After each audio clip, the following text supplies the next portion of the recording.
What's up, everybody? Welcome to Viseland. What is going on this week, Michael? We just had the Champions Classic tonight, Jason. Did you get a chance to watch any? I did. I watched.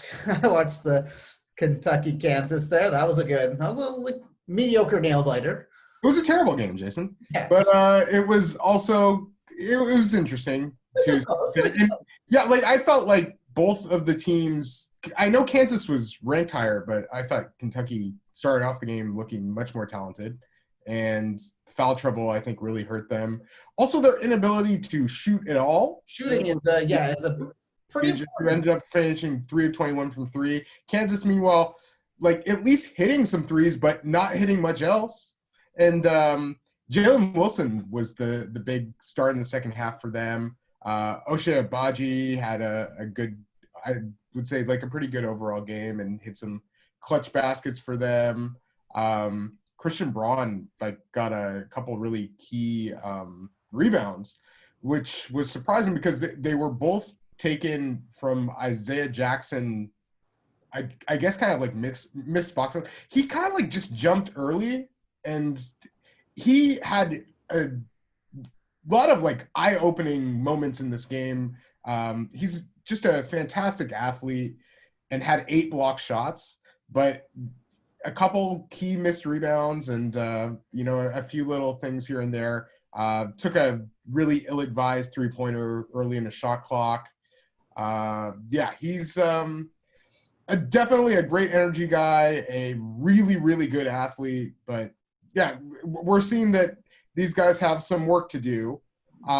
Meanwhile, Duke looked like the much more talented team against Michigan State, and Michigan State then ended up coming out and just kind of clobbering them. Yeah, scoreboard tells a different story.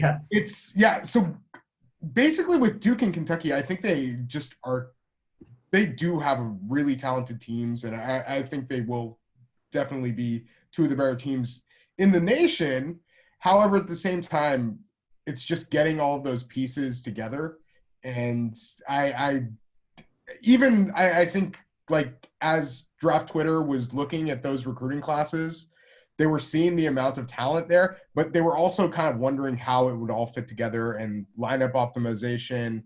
And these are things that I think Mike Krzyzewski and John Calipari respectively have not figured out yet. So we'll see what happens there. It's also weird, like off season, like to lead up to give them the opportunity to really practice together a little bit. I guess that's true, and like especially with younger teams.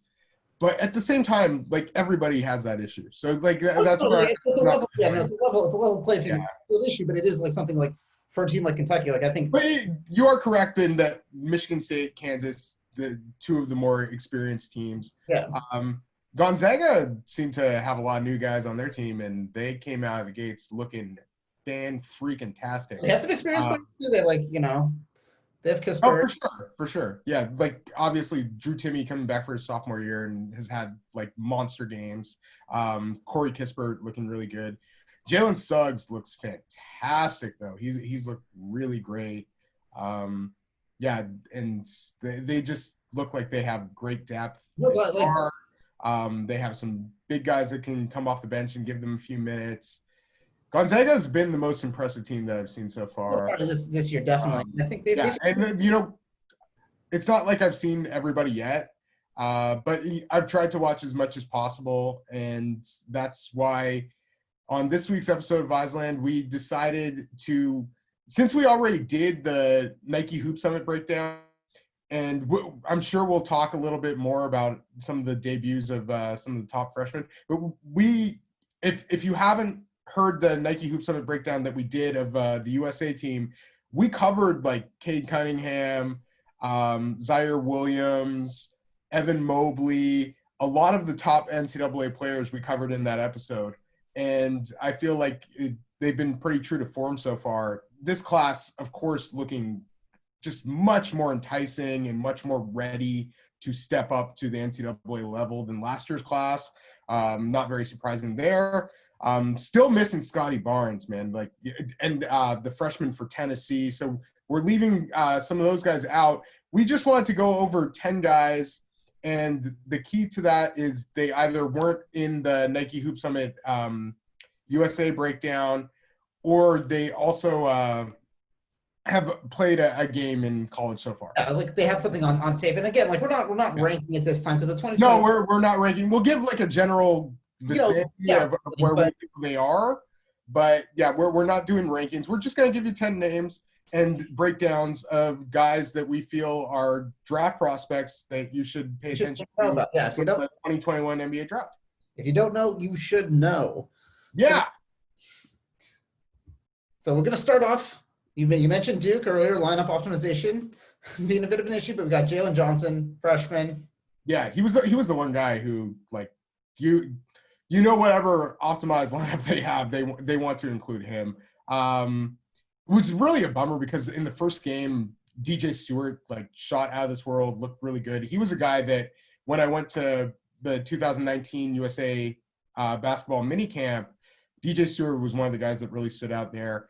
But Jalen Johnson is just such a talent, and he didn't have his best game, but he like just had this eye-opening performance right out of the gates, and had 19 points, 19 rebounds, and 5 assists, 4 blocks against I guess they were playing, I want to say Morehead State, but yeah, just immediately comes out of the blocks. Or Coppin State, sorry. My bad there. Yeah, playing Coppin State.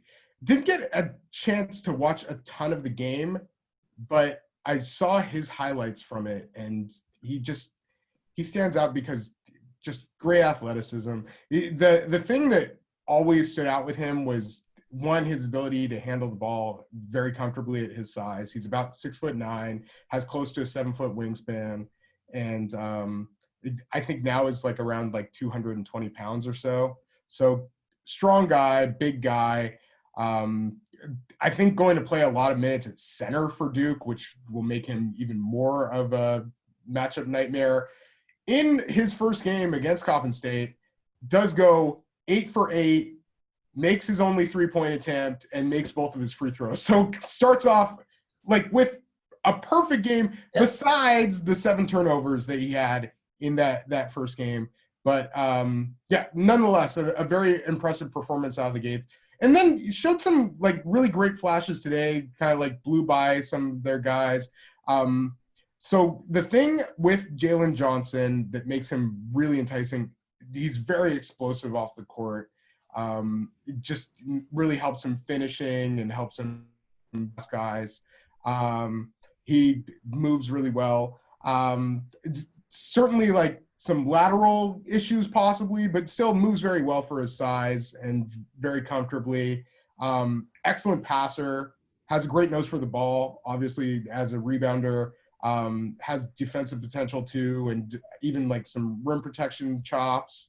And then the versatility that he brings, like in that he is potentially, I think optimally, like as we'll bring up, and he's optimally like a 4, but you could see him being very comfortable there, and then maybe even guarding multiple positions or playing multiple positions just because of his skill set. And then Jason, what's his major issue? Because I think you know this, and you can shed a little light on this. Well, obviously ball control if you're getting 7 turnovers. Yeah, well, beyond that, it's his shooting. Yeah. But I feel that's a lot of the guys that I think. No, I think with Jalen Johnson, there's like a nice sample set ahead of time that shows that's been he locked in the Coppin issue. Game. Well, what? He locked in that Coppin State game. He's perfect. No. Well, yeah, on like the smallest possible sample size that you could have from shooting the ball. Well, I think right now too. I think the key in the NBA is stretching the floor. For sure, and he does that. He does that with his passing. He does that with his ability, his potential to get defenders on his hip. But he like the fact is that people will back off of him, and it seems like when he's getting into like his pull up, and he's not incredibly comfortable there. He's not incredibly comfortable off the catch. He seems to be like shooting on the way down a lot of the time, and just it's not a reliable part of his game. So yeah, that was the thing to watch for him. Like as even he had a pretty small sample size. He was at IMG Academy. I think there were some off-court issues there that forced him to leave, and then he went back to Nicollet in Wisconsin, and he in Phenom University, like he shows these fantastic athletic flashes, puts up like just stacks the stat sheet, and but yeah, the shooting, like the free throw shooting and long range shooting were both areas of concern. And at Nicollet, he left that as an area of concern as well. It was really nice to see him come out against Coppin State and do that. But yeah, I feel like with Duke, a lot of people are going to back off of them because they had trouble shooting this game. Like Matthew Hurt is a guy that you can usually rely on for at least a couple 3-pointers. DJ Stewart is somebody whose shot I really am very high on. But yeah, Wendell Moore had a really tough game today, and DJ Stewart just wasn't shooting at the normal rate. And I think that really gave Duke's offense some issues. But just in terms of like NBA prospect and everything like that, like Jalen Johnson. Where do you feel about like what his range is and kind of like what his role? Yeah, like I think he's like potentially like upper half of lottery, and I'm guessing like at the low end probably like back half. But I'm thinking upper half. I could see him being like one of the higher rated guys, like maybe even like anywhere from like 3 to like 7 range, somewhere around there. Just off early impressions, just because of his athleticism and his versatility. And yeah, like that passing ability just stands out so much, and really smart player there. So yeah, he's somebody that I feel can play like a few different positions just due to his skill set, even without the shooting. And then the shooting could make him a whole different level of prospect. Yeah. And yeah, hopefully you can put that on between, end of season. Yeah, I'm sure that it's going to remain an issue, and something that you're slightly concerned about at the next level. But yeah, like the athleticism and size and skill are pretty special package. Yeah, and those are the things you can't work. You just you have them or you don't. Whereas like the shot, you can maybe refine some mechanics. Yeah, exactly. Like and that's why I think he's still going to be a pretty highly regarded prospect. Nice, awesome. Well, moving along, we also talked about this team a little earlier, Kentucky. Yeah, Boston Jr. Again, we'll start off the bat. Not hesitant of taking shots, but not very adept at necessarily making a lot of them. Yeah, well, currently, and that's currently also. Yeah, like that's through 3 games. Yeah. But yeah, he was actually known for his ability to create shots, and I would say shooting isn't necessarily like his calling. He's more of a scorer than a shooter. Yeah, his shooting is something that I think should be at least something that's you're more confident in than a guy like Jalen Johnson. But yeah, like Brandon Boston, obviously in his first 3 college games has started off as 0 for 11 from 3. This is something that happens. Guys go through streak shooting. And it's figuring out the game like from high school to EYBL to like and also like their offense, like it's kind of a mess right now. And I don't think he's necessarily like in his optimal role, because I feel like he should be probably a lot more on ball than he is. Right now, it seems to be more like Devin Askew and Terrence Clarke. Whereas I feel like BJ Boston is probably in his like moving forward may not be this off ball again in his like career. But yeah, like it's been an adjustment. And but I think if you saw some things in his first few games, you see like some really impressive athleticism. One, he has tremendous length. He's about 6'7", was measured with a 6'11.5" wingspan and 8'6" standing reach at the Kentucky Combine. Those are like pretty close to numbers that he'd measured at before for USA basketball. So it doesn't seem to be that off. When you see Brandon Boston, you see like the really long arms. Oh, totally. And that is like and he's more like that shooting guard slot too, like the 2 with like the length. Yeah. Like he's just good wing size. Yeah. So yeah, like the fact that he could maybe even like play either wing spot at the next level. But yeah, you see him as a guard, and he has that, as I was saying, like some secondary playmaking ability. Possibly, I think the reason so many people were really high on him is they saw possible primary playmaking upside. And he certainly, like, he has a handle. He has the ability to get to the paint.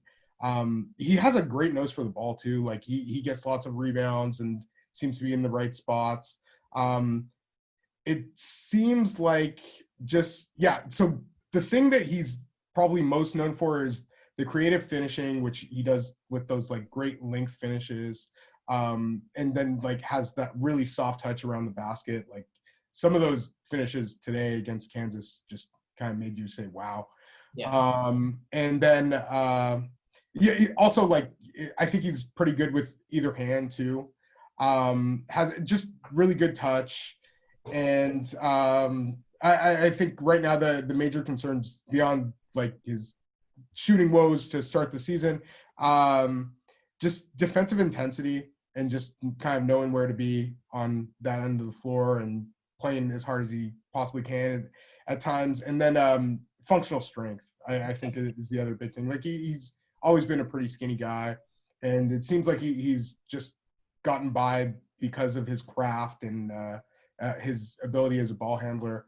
But yeah, you'd like to see greater functional strength. But at the same time, I think you're pretty happy with his level of finishing around the basket, given what he has right now.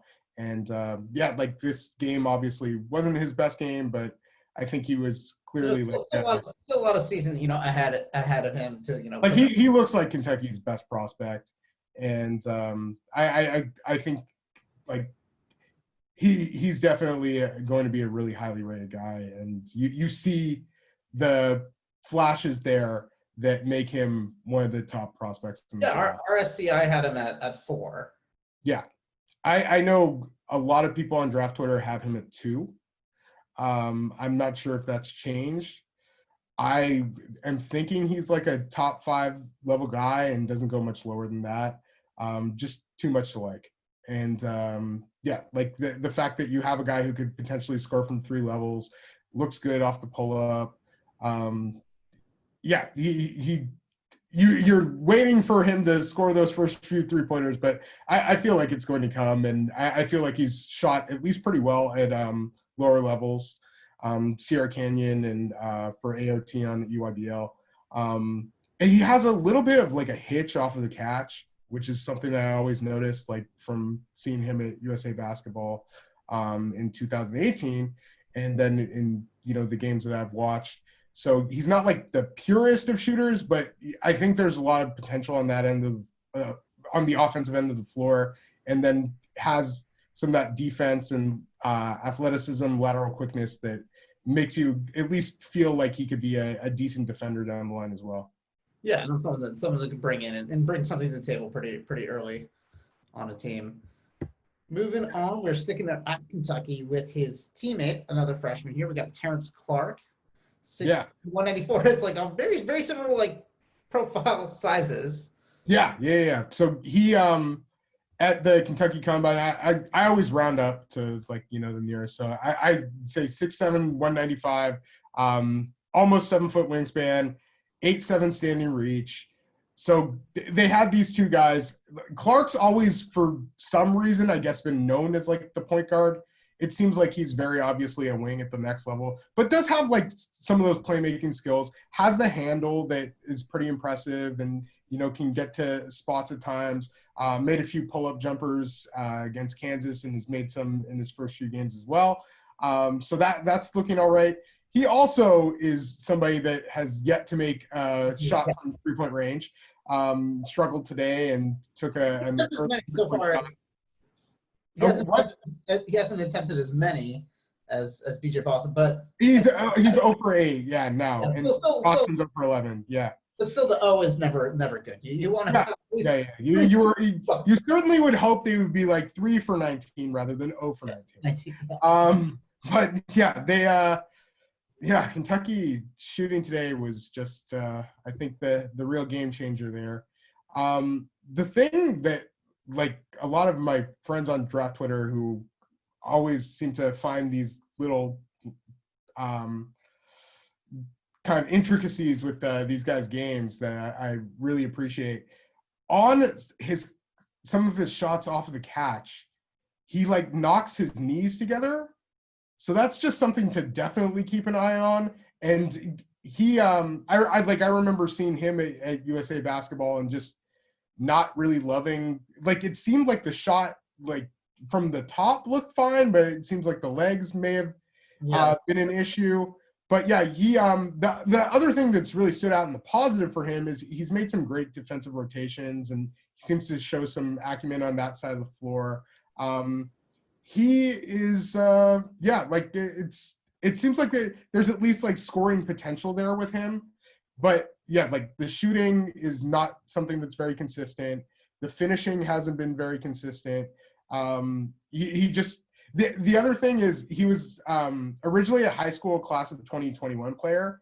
It was like he and like early on, I think it was he and Patrick Baldwin were like 1 and 2 in high school class of 2021, like really early on.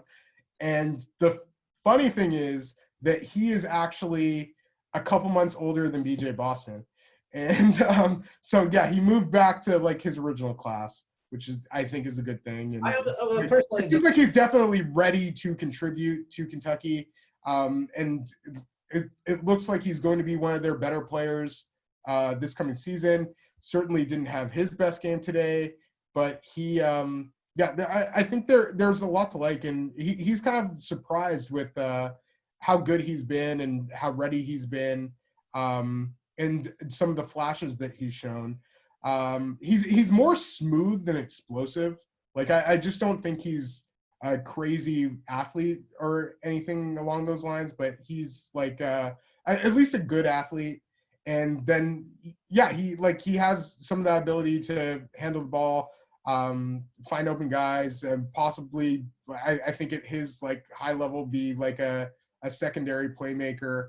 But yeah, he's not a guy that I think you would want running your team even for Kentucky right now.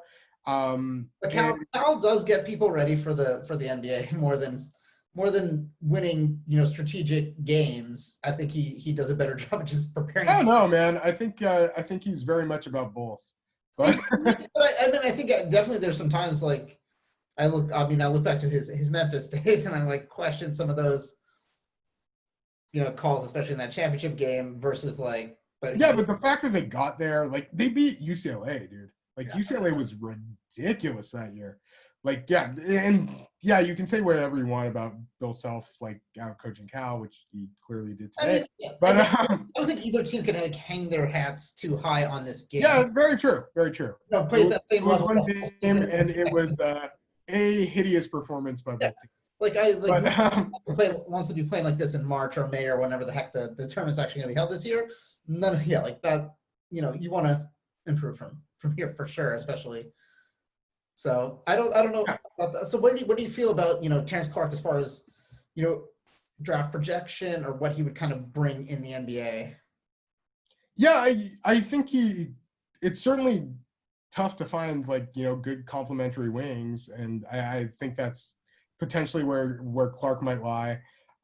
So I'm thinking like I know some people are feeling lottery. I'm thinking first round or somewhere around there. If he ends up being like mid first round, I think that's pretty good for him. If he ends up being like late lottery, I think that's good as well. But yeah, like coming into the season, I think he's looked maybe a little bit better than people anticipated.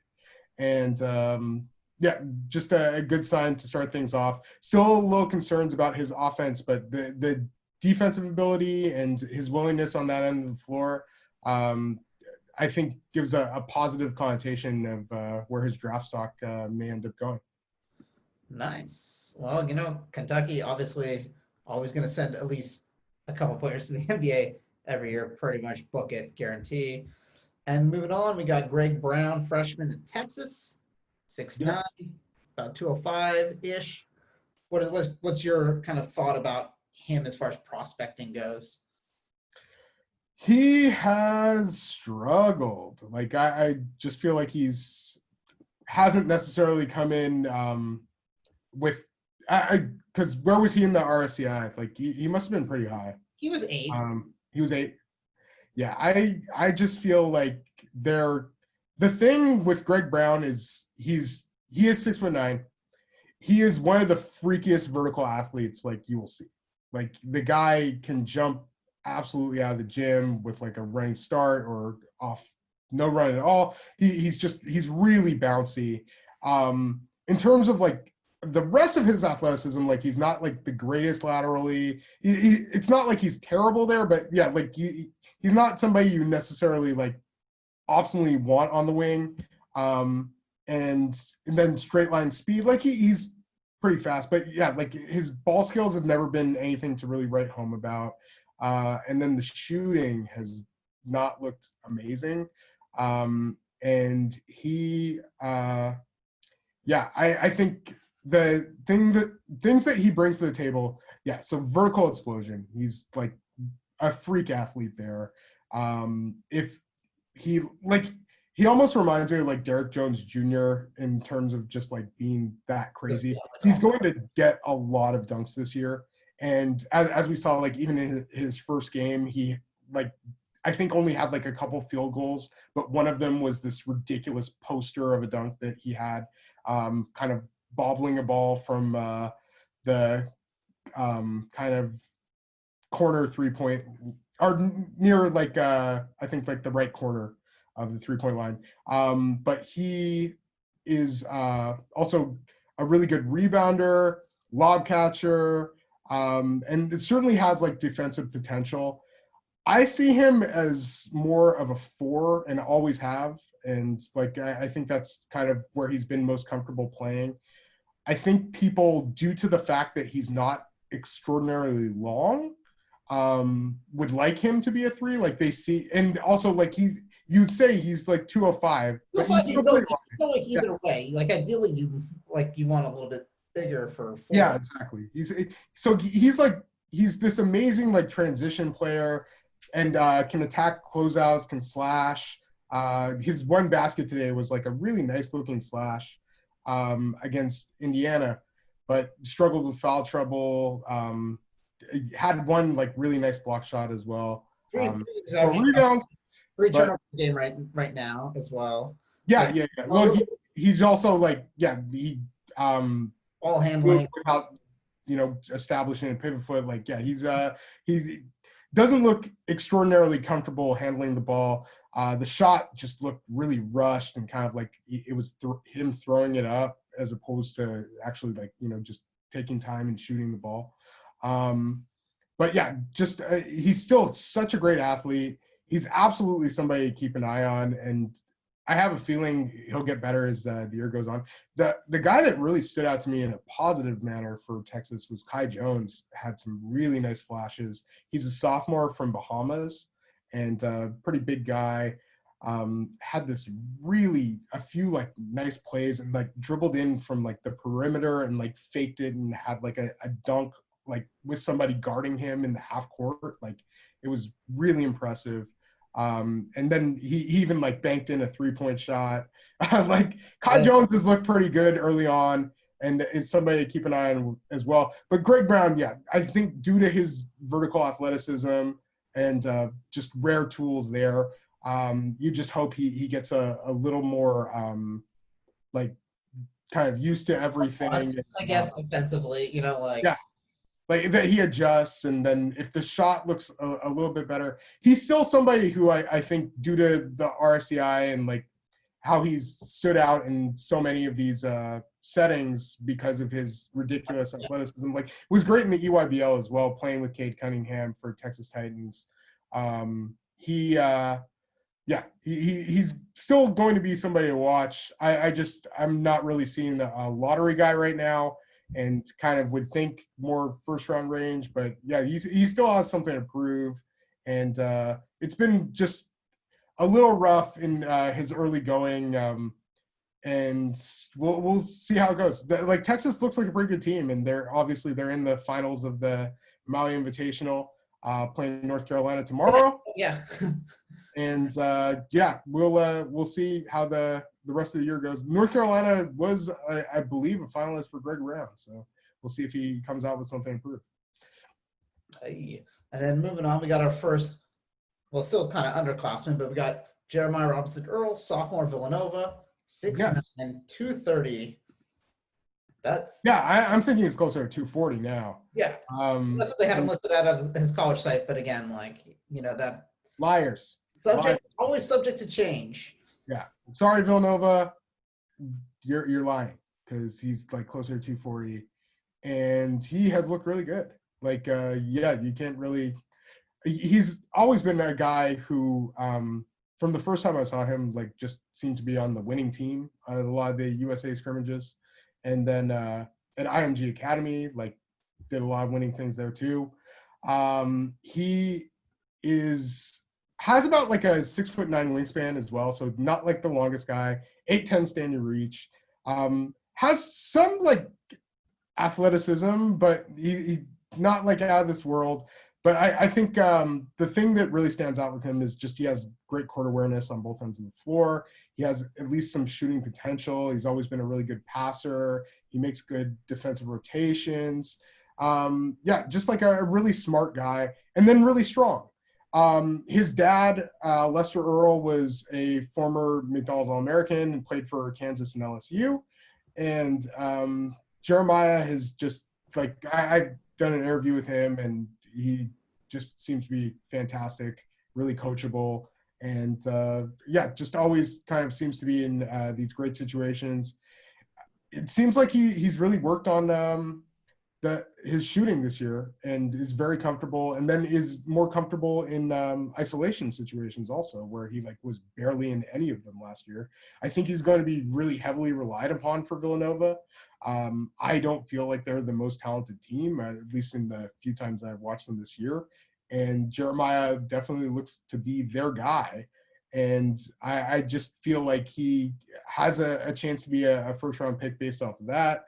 I'm not crazy high on him, but I feel like there will be a place in the NBA for him as kind of a stretch four. And if he has that shot going, then it looks like things are on the right track. Yeah, I think based on that skill set, it is a good way to get into the league, just having those kind of abilities to be a big, strong, tough, who could hopefully stretch the floor a little bit. So what do you think he would really need to do? What do you think his ceiling is as far as the draft? Yeah, I'm thinking first round, somewhere in the mid to late.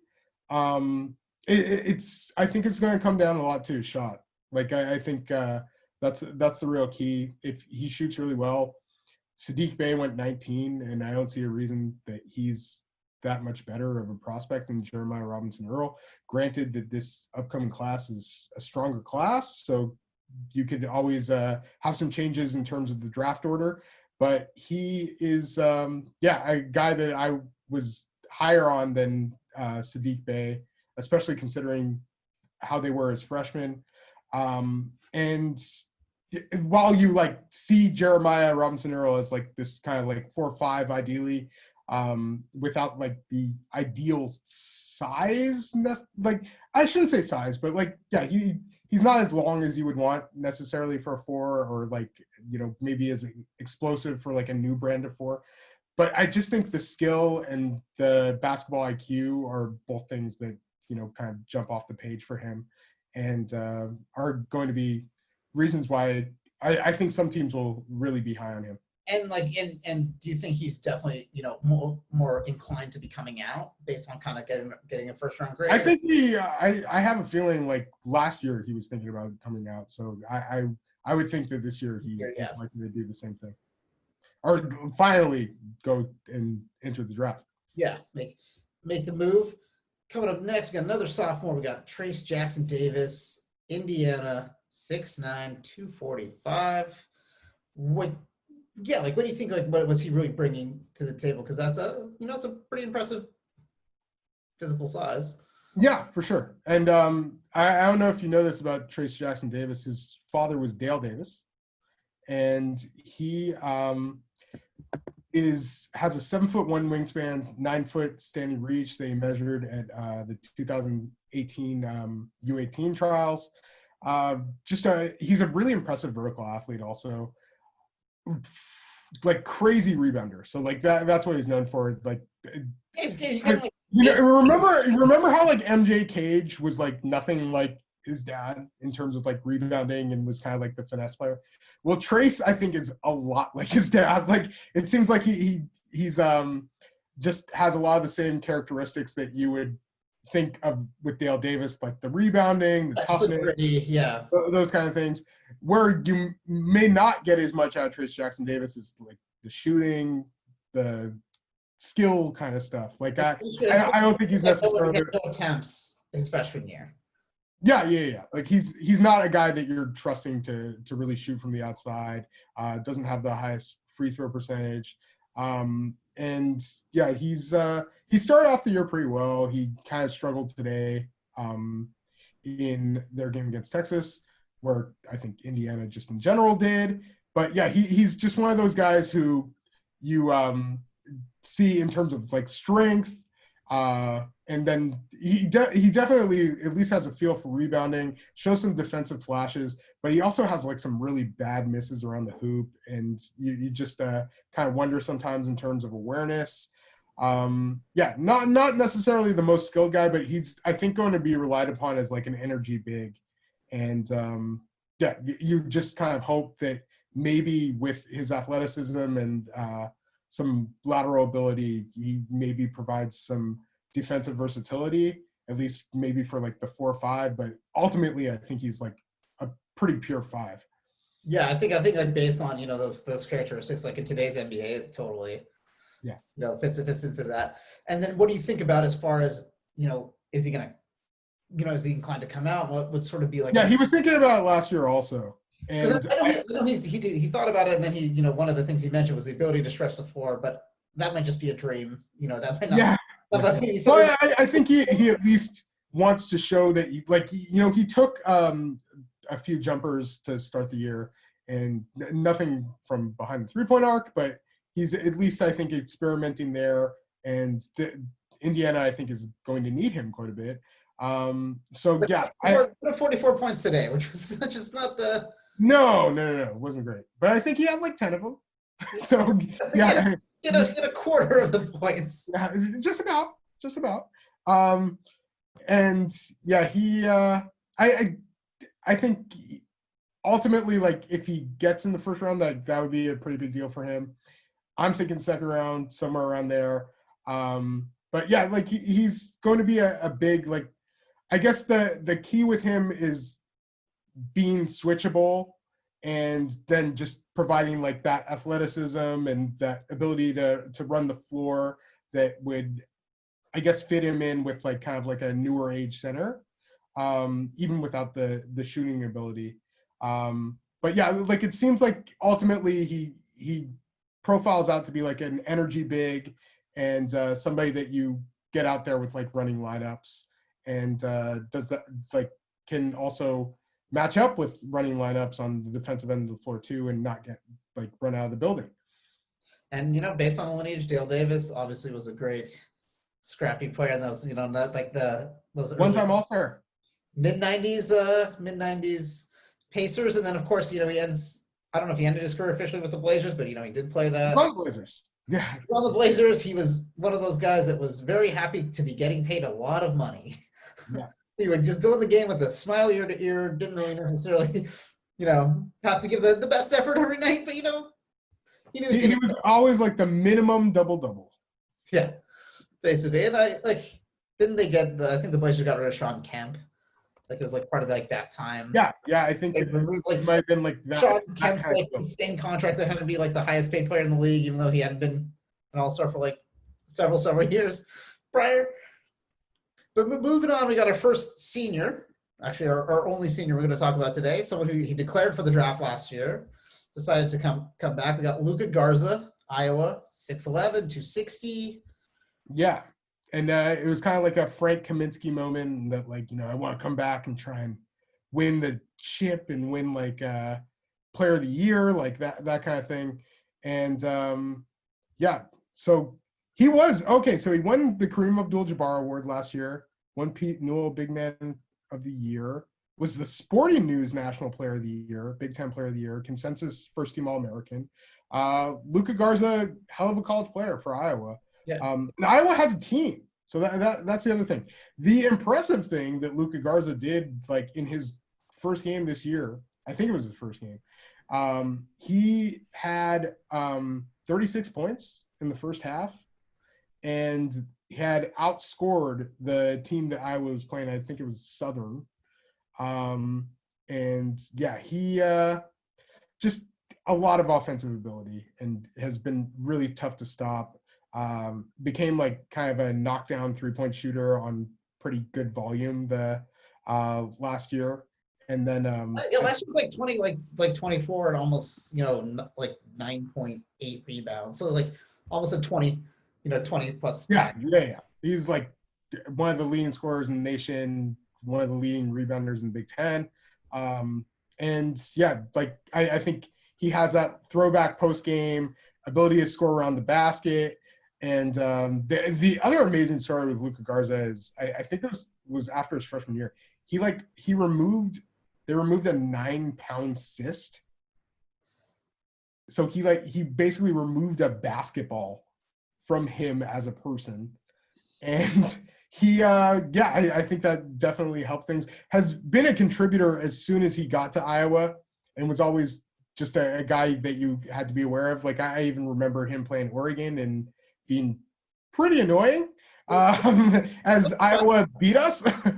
But he's just really an offensive talent. So he has great touch. He has the shooting. He has the post game. Just been so hard to stop around the basket. He was I believe, odds-on favorite for Player of the Year coming into this year based on the amazing junior year that he had. He's got to start right now as well. Yeah. So he has that production. The things that I think kind of leave you wondering about where he is in terms of NBA is always with big guys. It's the athleticism, not the most fleet of foot, and not very explosive. So you kind of wonder if he's going to be able to get away with, or kind of do what he did at college at that next level. Not the quickest laterally as well. His defense has long been kind of considered one of his weaknesses. And then just in terms of his passing, so he has never been like a big guy, like distributor or anything like that. You'd like to maybe see more of that, because I think that's become such a key for big guys playing in the league, especially if they have issues as a defender. So you want those couple things out of him. But he's improved. I think he's improved as a defender. And then he's improved as a rebounder. You get about 1 assist a game, so you're very privileged if you're on the receiving end of that. Indeed. And then also the turnover, like the assist to turnover ratio, not very great. Not like a super high turnover guy, luckily, but yeah, still, it's not the ideal for your big guy. And I think athleticism is what pushed him back into college a little bit too. Like to not move forward. Yeah, I'm guessing that's probably what he heard. He's getting as well. Yeah. But yeah, certainly a really talented player and knows how to play the game, knows how to score. And I think that gives him at least a chance to be drafted. But yeah, as much as I heard people saying that if he was from Europe, then he would have been like a top 15 pick. I'm not sure that would be. Well, we call that the Jason Kapanovich theory from Jason Kapona, who also said if his name was Kapanovich, he would be like that. Yeah. So yeah. There's that thesis. I mean, I haven't dug. Like if Nikola Jokic couldn't pass, do you think he would still be Nikola Jokic? And he went, mind you, like 43rd in the draft. So like, if his name was Nick Jones, yeah, he might not have even gotten picked. Yeah, we'll never know. We'll have to do a little bit more comparison research on that over time. Yeah. Leave that to the scholars, but yeah, I mean, everything is been the end of the second round to like possibly undrafted. Like he's a guy that you could see. I think he could go a little higher than that. He seems like an ideal like European big. Like that's the other thing. Could also be in But the yeah, like I have a feeling that with his level of production, and this is always like a big thing. Like if a guy produces at a really high level in college, the chances of them getting drafted usually pretty good. Yeah. So that's the other thing. Like if he's figured out how to do this at the college level, and does it against good teams in a good conference like the Big Ten, I think teams will look at that. And yeah, like that's why I still have a feeling that he ends up getting drafted. And like who knows? Like it certainly seems like he's worked on some things to get to the point where he is. So yeah, he's pretty amazing story. And then for also like for center, like for centers, like that's such a rare, like find these days, like because now the positions kind of changed. Like there's a lot of smaller guys, so I think 6'11" is a good size as well to bring to the table. So yeah, like it'll be interesting. And, he's certainly a big and strong guy. So yeah, like that it's not necessarily like he's not like the speed guy that you're looking for, but he at least has the shooting and the offensive ability. And then if he can prove to even be like close to chalk as a defender, then that's something. Yeah, and it's good for college basketball that someone like this came back as well, because I think he's gonna put up some good numbers. Yeah, man, like he's so far came out of the gates fiery. So like always good for the the college game when Iowa number 3 in the nation as well. Which is pretty crazy for them. That's something we're used to hearing. Yeah, no, totally. Especially, I can't think of the last time Iowa was really that highly. I mean, they've had some okay teams, but never top 10 recently, right? Top 5. I don't know. It kind of head scratches me. Well, internet, let us know your thoughts on Iowa and when the last time they were a top 5, top 10 team. But good for them, and hopefully they can have a great season.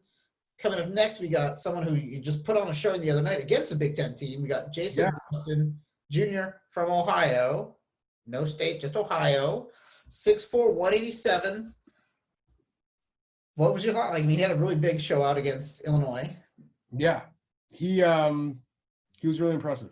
Like his ability to use ball screens for his own offense and passing out of them and pick and roll, like he was really, really impressive. Just seems to have a great feel for the game. A great ability to put the ball on the floor as well.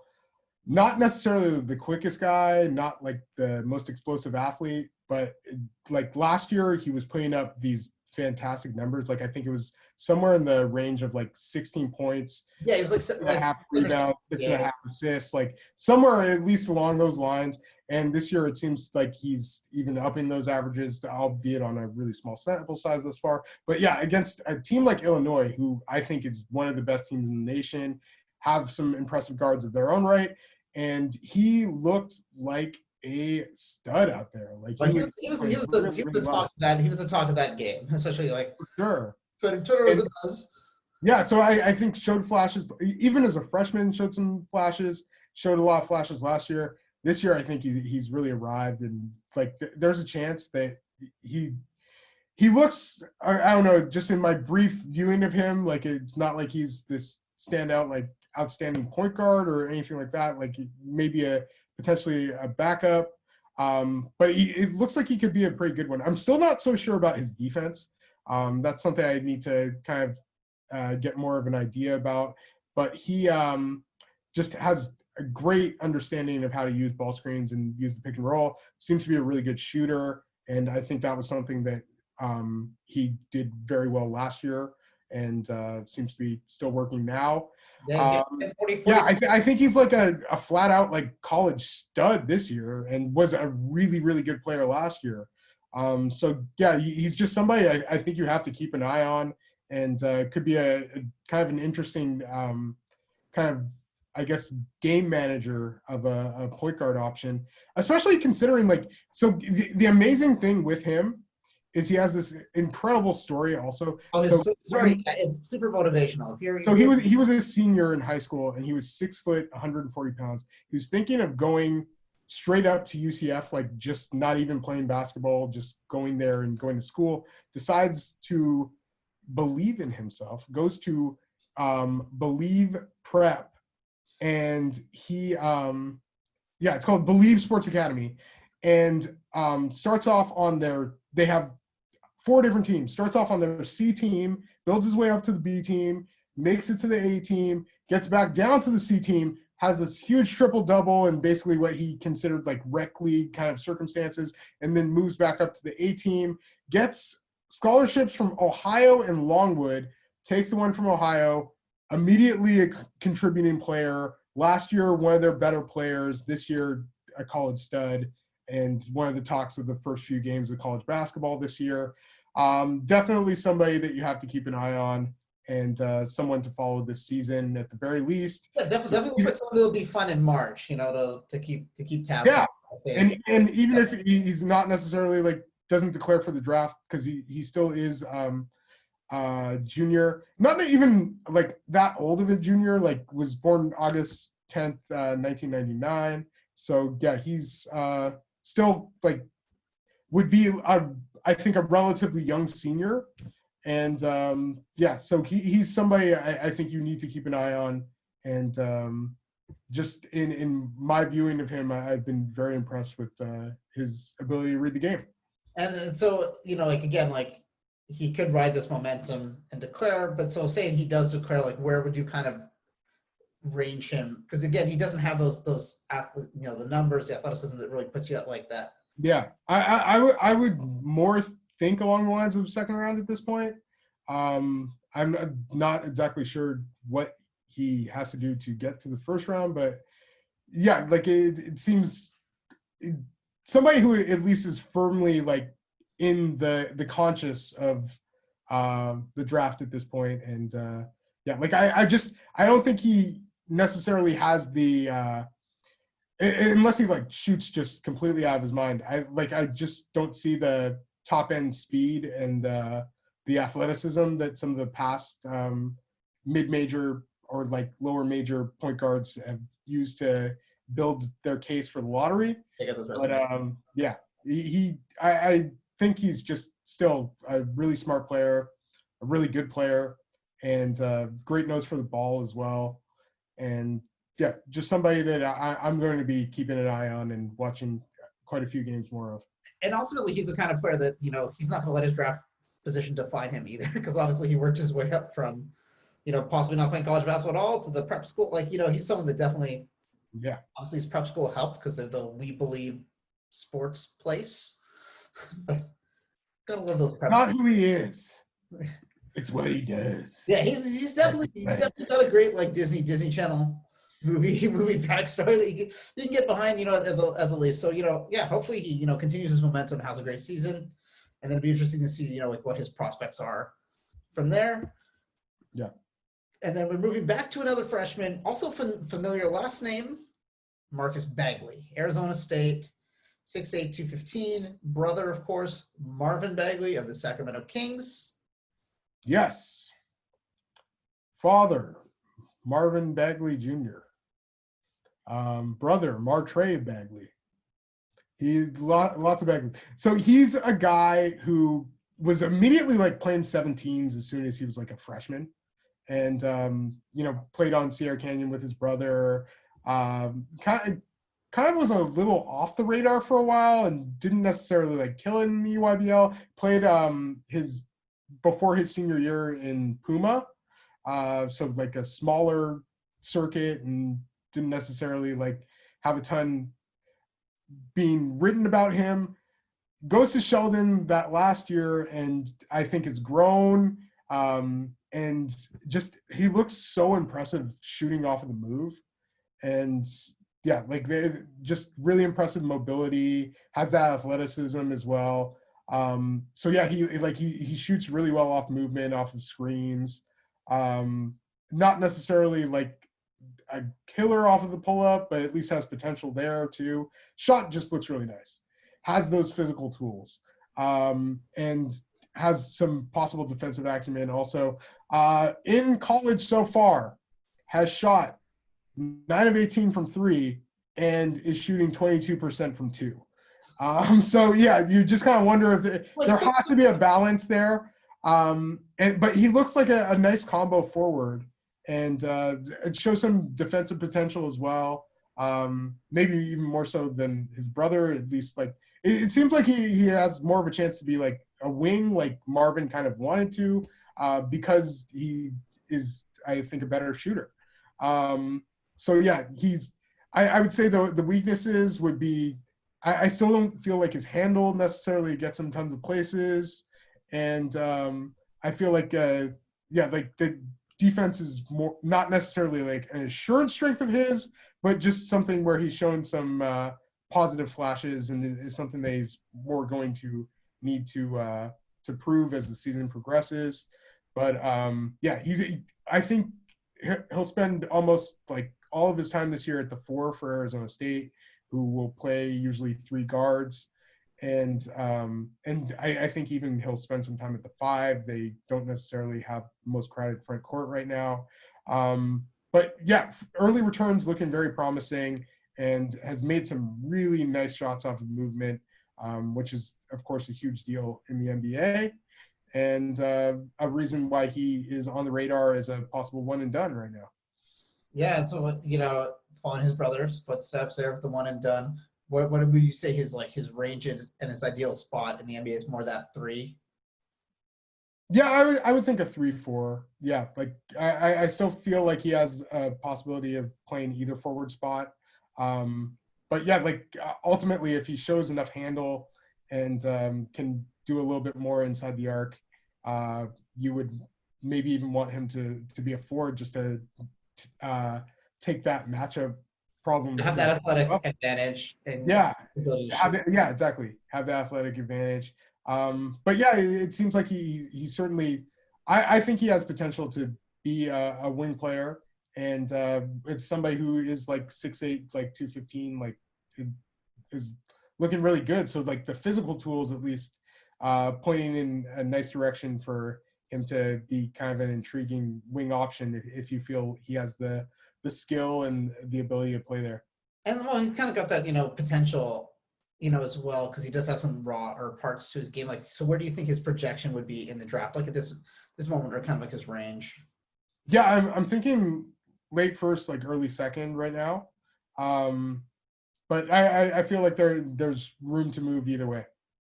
Yeah, because he doesn't have, he didn't have like the same buzz name like his brother did when he was coming up. Yeah, I know there were some people pushing for him to be a McDonald's All-American and felt like he was that kind of level of guy. But no, he was not like the number 1 or 2 player in his high school class. And he's not going to be like a first-team All-American like Marvin Bagley was. I think people forget how good Marvin Bagley was, like even with all of his possible faults in terms of NBA translation and his definitely not like he shouldn't have been drafted ahead of some of the guys he was drafted in front of. But still, like, he was a tremendous athletic talent, very strong, still like looking like a good NBA player in his own right. So yeah, like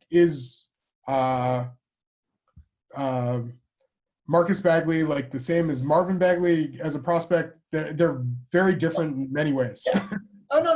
Oh, for sure. But like Marvin was just always projected at that, the top of the class, first couple. Yeah, because he was taller and he was an absolute athletic freak, and he killed it around the basket. So that's the major difference between the two of them. He struggled shooting, killed it around the basket. Marcus Bagley is doing well at shooting and is struggling around the basket. Yeah, well, hopefully Marcus can, have a decent NBA career so we can put him on our brothers list because, it's always good to add more. Yeah, it'd be great if they could to rank that list. Yeah. To rank that out. And also, for our fellow Oregon fans and stuff like that, he's our only Pac-12 player that we are mentioning today. I don't know if that's a sign that the Pac-12 should take a hint, but I don't know if there's the most excitement for a lot of other players within the Pac-10 other than like Evan Mobley. Yeah, well, we mentioned some in the Hoop Summit episode, and I think there will be. Zaire Williams looks. Zaire, over at yeah. And yeah, so we had mentioned Zaire, we'd mentioned Evan, we mentioned Josh Christopher in that earlier episode. So yeah, like we've given the Pac-12 some love. Yeah, you can check out our Pac-12 preview episode as well. And then coming up, this is the last part we're gonna, introduce you to today. So I'm gonna butcher the name probably. I can do it. I think it's Ayo Dosunmu. Yeah, that's what I was going with that because I was like basing it off the pronunciation. But he's a junior, Illinois, 6'5", 220. What is he bringing? I think he's about 200. But yeah, he is. The last measurements I had for him were he was 6'4" with a 6'8" wingspan, but an 8'6" standing reach. So that is looking pretty good there. He has always been a guy who's been on the radar. Played some time with USA basketball at the junior levels, and I think kind of stood out there. It stood out in EYBL also. Just always been a guy who has some ability to just move really well in a straight line, move really well with the basketball, create for himself, but wasn't necessarily like the greatest decision maker for others, isn't necessarily somebody you want as your full-time point guard, and then has been kind of a streaky shooter from the three-point line in general. And then, yeah, in terms of just his explosiveness, just vertical explosiveness, I don't feel like he has tons of that, but he is really quick. He's a good slasher. Certainly has some ability to create for himself also, and has been like really good in like clutch situations when he's been put in that for Illinois. And he's been a huge reason why Illinois would have made the NCAA tournament last year and looked like one of the better teams in the nation this year. He's gotten off to like this great start so far. Like 25 points a game, 6 assists. Yeah, it's pretty impressive numbers. Shooting over 40% from three. So not a bad start to the season. Yeah, 6 of 14 from three so far. It's been really good. Like they haven't necessarily played the toughest schedule. I think Ohio was the best game they played so far. They are playing a big game tomorrow, and I am very much looking forward to that. They are playing at, what do I have? 7:00. They're playing Baylor. Okay. And yeah, so Baylor, the second-ranked team in the nation, Illinois now number 7, had the really close call with Ohio, but I think Ohio is a team, and that they will, like Jason said earlier, be somebody that you look for in March. Cross our fingers. And Iowa,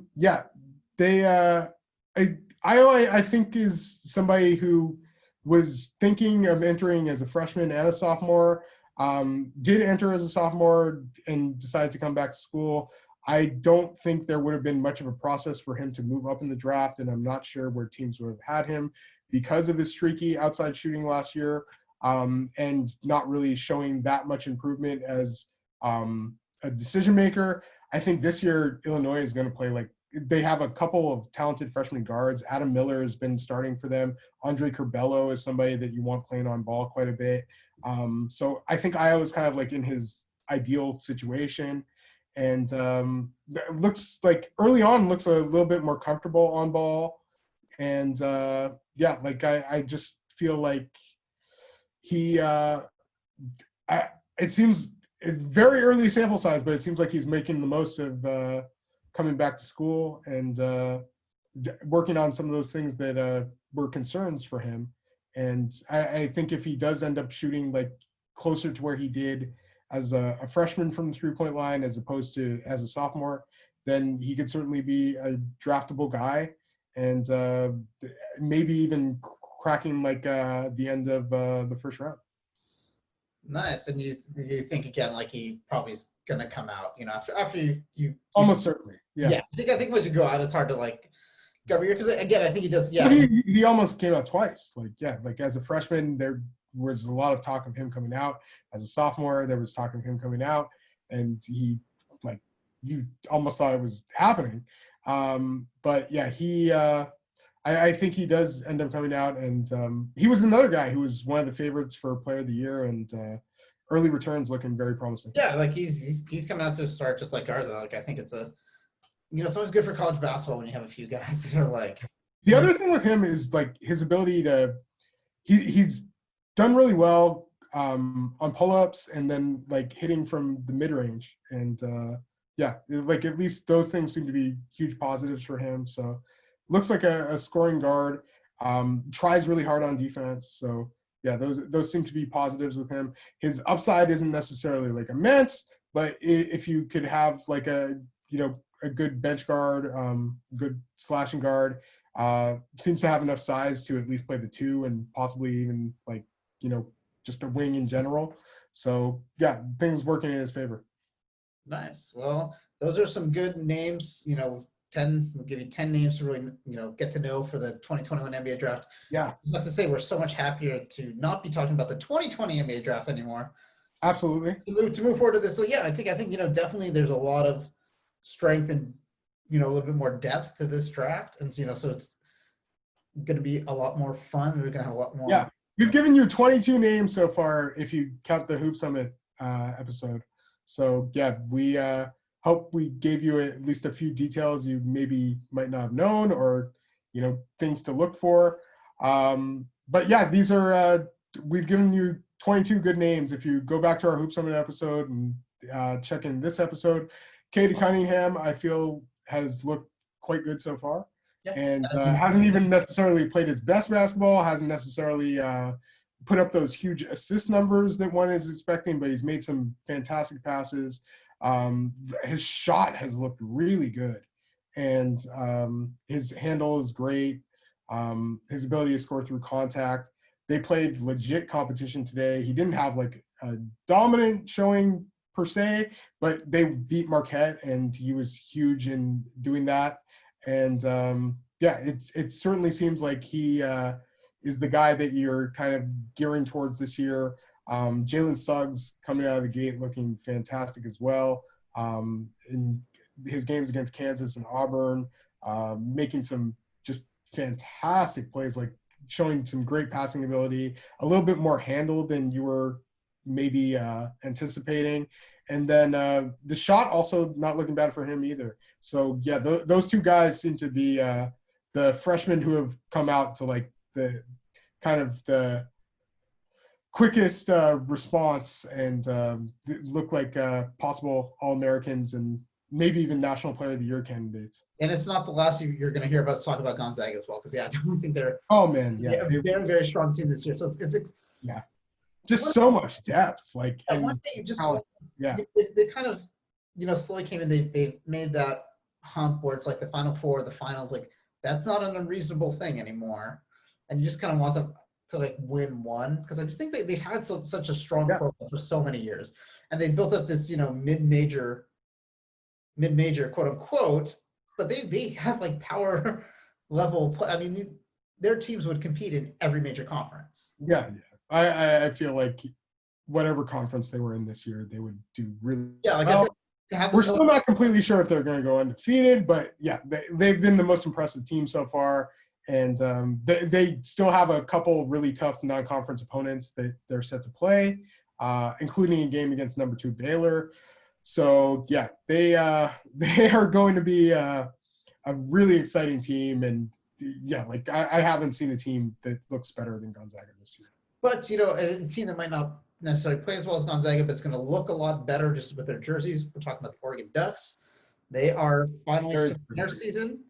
December 2nd, 6 o'clock. And we'll be talking a lot about them. But yeah, they're playing Missouri tomorrow, Wednesday at 6 o'clock. Yeah, and then on Friday they will be playing Seton Hall. Yeah, so it's good. They're finally getting the tip off the season, because obviously 2 Power 5 opponents, and we'll see how the team ends up looking. Really hoping the Florida State starts playing soon. Really hoping that Florida starts playing soon. Really hoping that Tennessee starts playing soon.